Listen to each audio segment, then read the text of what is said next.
بسم اللہ الرحمن الرحیم۔ سورۃ یونس 11واں پارہ، آیت نمبر 19 اور 20 کا ترجمہ یہ ہے: وما کان الناس الا امۃ واحدہ۔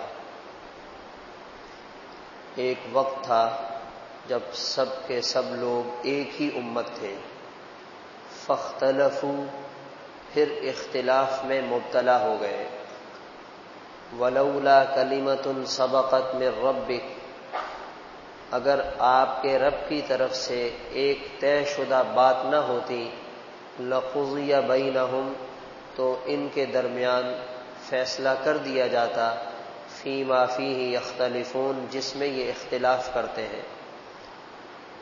وَيَقُولُونَ لَوْلَا أُنزِلَ عَلَيْهِ آیَةٌ مِّن رَّبِّهِ، یہ کافر لوگ کہتے ہیں آپ صلی اللہ علیہ وسلم پر ہماری مرضی کا معجزہ کیوں نہیں آتا؟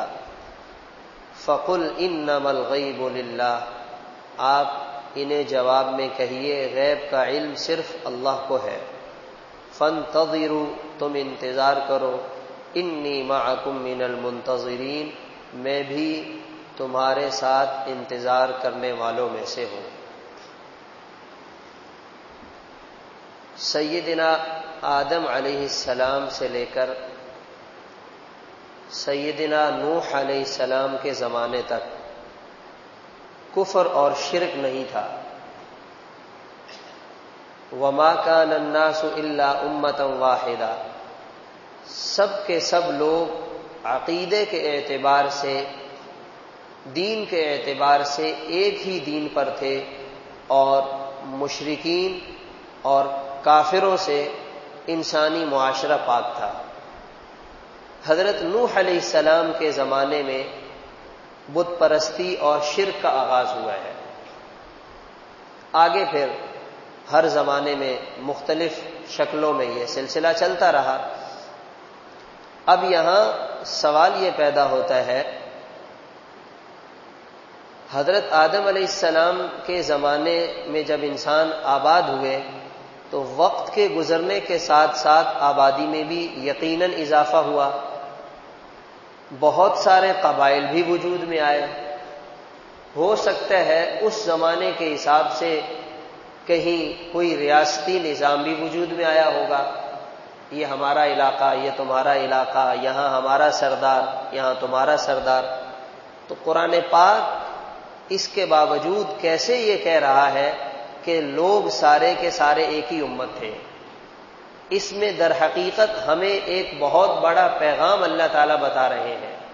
وہ پیغام یہ ہے کہ اے دنیا میں رہنے والے انسانوں، ہمارے ہاں جس چیز کو دیکھا جاتا ہے انسانی معاشرے کی وحدت اور اکائی کے لیے، وہ ان کا عقیدہ ہے، وہ ان کا ایمان ہے، وہ ان کا دین ہے۔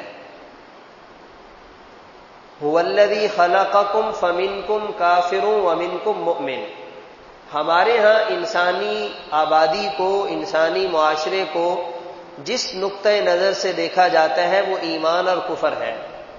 اگر ایمان پر ہے تو یہ سب ایک ہی لوگ ہیں، امریکہ میں رہتے ہوں، مصر میں رہتے ہوں، پاکستان میں رہتے ہوں، ایشیا میں رہتے ہوں، کوئی فرق نہیں ہے، ہماری نگاہ میں یہ ایک ہے۔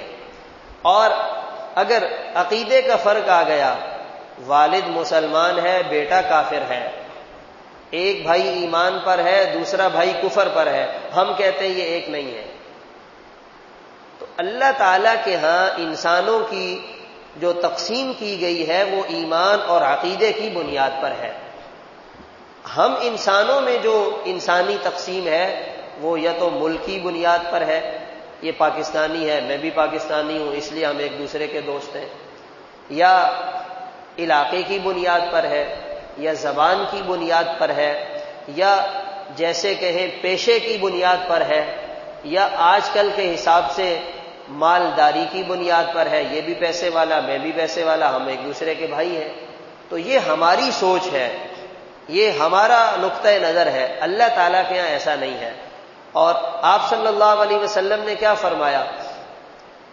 المؤمن للمؤمن کالبنیان، تمام مسلمان ایک عمارت کی مانند ہیں، اور اس کا ہر حصہ دوسرے حصے کو مضبوط کرتا ہے، ان میں کوئی فرق نہیں ہے۔ اور فرمایا الکفر ملت واحدہ، کفر ایک ملت ہے، کافر جہاں کا بھی رہنے والا ہو اگر وہ کفر پر ہے تو وہ ایک ہے، ان کے درمیان کوئی تقسیم نہیں ہے۔ ایمان والا اگر ایمان پر ہے تو یہ سب ایک ہے، ان کے درمیان کوئی تقسیم نہیں ہے۔ آج اس بات کی ضرورت ہے کہ یہ جو پیغام ہمیں قرآن نے دیا ہے وما كان الناس الا امۃ واحدہ، کاش کہ ہم مسلمان ایمان کی بنیاد پر ایک بن جائیں۔ آج ہم ایک ہونے کے لیے تیاری نہیں ہے، اور یہ صرف دنیا میں نہیں ہے، جب آخرت قائم ہوگی اور وہاں اللہ تعالی لوگوں کو جماعتوں میں تقسیم کریں گے تو اس کی بنیاد بھی ایمان اور عقیدہ ہوگا۔ یہ کون لوگ ہیں؟ یہ ایمان والے ہیں۔ فمنہم شقی و سعید، یہ نیک بخت ہیں، یہ جنت میں جانے والے ہیں۔ الاخلاء یومئذ بعضهم لبعض عدو الا المتقین، متقی لوگوں کی دوستی دنیا میں بھی ہے، آخرت میں بھی باقی رہے گی، یہ جنت میں جائیں گے، باقی ساری دوستیاں ختم ہو جائیں گی۔ ایمان کا رشتہ باقی رہے گا، باقی سارے رشتے ختم ہو جائیں گے۔ تو اس لیے بھائی ہم کوشش کریں کہ دنیا میں اپنے تعلقات، اپنی دوستیاں ایسے لوگوں کے ساتھ رکھیں جو ایمان والے ہیں، ایمان کے تقاضوں پہ چلنے والے ہیں۔ پھر اس کے بعد اختلاف پیدا ہوا اور لوگ کفر اور شرک میں مبتلا ہو گئے۔ پھر اللہ تعالیٰ نے فرمایا چونکہ ہم نے اپنے ہاں ایک ضابطہ طے کر رکھا ہے، لوگوں کو کب پکڑنے ہیں، انہیں کب سزا دینی ہے، ہم اس ضابطے کے مطابق چلتے ہیں۔ ہم کسی کے گناہ پر، کسی کی بدعملی پر فوراً پکڑ نہیں فرماتے۔ ہمارے ہاں ایک قانون ہے، ہمارا ایک اصول اور ضابطہ ہے، اس لیے ہم لوگوں کو ڈھیل دیتے ہیں۔ کافروں کو بھی ڈھیل دی جاتی ہے، بدعملی کرنے والوں کو بھی ڈھیل دی جاتی ہے۔ پھر ایک وقت آئے گا اللہ تعالیٰ فیصلہ فرمائیں گے۔ بسا اوقات دنیا میں فیصلہ آ جاتا ہے اور آخرت میں فیصلے کا آنا تو 100% یقینی ہے۔ پھر اس کے ساتھ کافر یہ کہتے تھے کہ ہماری مرضی کا کوئی معجزہ آپ ہمیں کیوں نہیں دکھاتے؟ مثال کے طور پہ قرآن پاک میں کئی جگہوں پر ہے، یہ یہاں پر نہر، پانی کی نہریں جاری ہو جائیں، یہاں پر آپ کے لیے کوئی سونے چاندی کا محل بن جائے، آپ سیڑھی لگا کر آسمان پر جائیں، یہ صفا اور مروہ کی پہاڑیاں یہ سونے میں بدل جائیں، اس قسم کے فرمائشی معجزے مانگا کرتے تھے۔ تو آپ صلی اللہ علیہ وسلم نے فرمایا، اللہ تعالیٰ نے آپ کو فرمایا انہیں جواب میں کہیے کہ یہ تو اللہ کے اختیار میں ہے، اللہ تعالیٰ جانتے ہیں کہ یہ کام ہوں گے یا نہیں ہوں گے، اور میرا اس میں کوئی ذاتی عمل دخل نہیں ہے، میں یہ کام نہیں کر سکتا۔ اور جہاں تک ماننے کی بات ہے تو معجزات تو بہت سارے انہوں نے دیکھ بھی لیے تھے، چاند کو 2 ٹکڑے ہوتے ہوئے دیکھ لیا، مگر یہ جو ضد ہے یہ بہت بری چیز ہے، اس کی وجہ سے پھر انسان ماننے کے لیے تیار نہیں ہوتا۔ تو اس لیے وہ اپنی ضد پر اڑے رہے اور ہمیشہ کے لیے ناکامی کے راستے پہ گئے۔ اب اس سے ایک جو چیز ہمیں سمجھ میں آتی ہے ہمارے لیے وہ یہ ہے، بسا اوقات آدمی یہ دین کی جب بات سنتا ہے تو دل میں خیال آتا ہے کہ میں بھی نیک بن جاؤں، مجھے بھی نیک بن جانا چاہیے، دین کے مطابق زندگی گزارنی چاہیے۔ پھر اس کے ساتھ اگلا خیال یہ آتا ہے کہ میں نیک تو بن جاؤں گا، پہلے اپنے یہ کام کر لوں، پھر میں نیک بن جاؤں گا، پھر مسجد میں جاؤں گا، پھر اللہ اللہ کروں گا، پہلے اپنا کاروبار سیٹ کر لوں، بچوں کی شادی کر لوں، اپنے مکان کا بندوبست کر لوں، بچوں کو اپنے پاؤں پہ کھڑا کر دوں، پھر میں یہ کام کروں گا۔ تو یہ ہے اللہ کے علم میں کہ یہ کام ہونے ہیں یا نہیں ہونے اور کب ہونے ہیں۔ انسان کو اس معاملے میں تاخیر نہیں کرنی چاہیے۔ کیا خبر کہ اسے وہ لمحہ میسر ہو اور وہ اس وقت تک زندہ رہے جب وہ نیک بنے، سچے دل سے توبہ طائب ہو، اسے انتظار نہیں کرنا چاہیے، اسے فوراً توبہ طائب ہو جانا چاہیے۔ نیکی کے معاملے میں، توبہ کے معاملے میں انسان کو تاخیر نہیں کرنی چاہیے۔ آج ہم دیکھیں ہمارے محلے میں کتنی بڑی عمر کے لوگ رہتے ہیں، مسجد میں کتنے آتے ہیں۔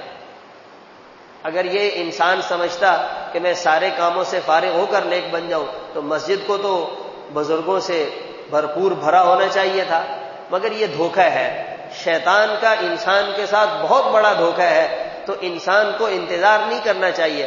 اب یہ مکہ کے کافر انتظار میں تھے کہ یہ کام ہوں گے تو ہم ایمان لائیں گے، تو پھر اس کے بعد وہ کام ہوئے یا نہیں ہوئے مگر ایمان سے تو محروم رہ گئے. تو انسان کے دل میں جب اللہ تعالیٰ نیکی کی کوئی بات ڈال دے اس جذبے کی قدر کرتے ہوئے انسان کو فوراً نیکی کی طرف آنا چاہیے. اللہ تعالیٰ عمل کی توفیق عطا فرمائے.